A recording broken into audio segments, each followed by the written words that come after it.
Ciao! Oggi prepareremo un calice per festeggiare la laurea. Serviranno cartoncino, colla a caldo, del filo di cotone e un calice di plastica.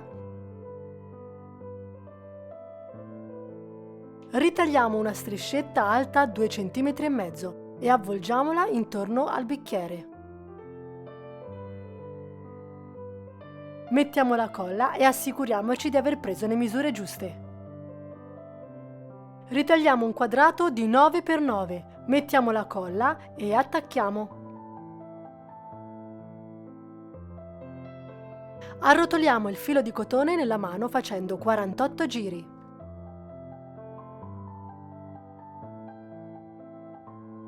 Ritagliamo un altro pezzetto di filo e inseriamolo all'interno facendo 2 nodi, 1 e 2. Tagliamo e apriamo in modo tale che il nodo rimanga all'interno. Altro pezzetto di filo. Lo appoggio sopra e faccio sempre i nostri 2 nodi, 1 e 2. Ancora un altro filo, lo inseriamo all'interno dell'asola e chiudiamo con un nodo.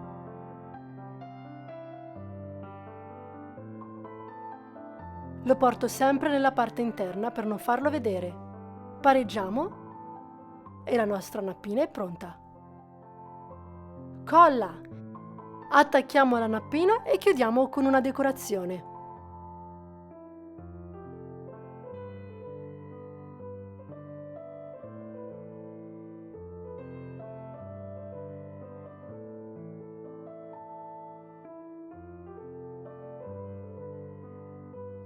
Vi è piaciuto? Lasciatemi un commento e non dimenticatevi di cliccare sulla campanella qua sotto per non perdervi i prossimi video.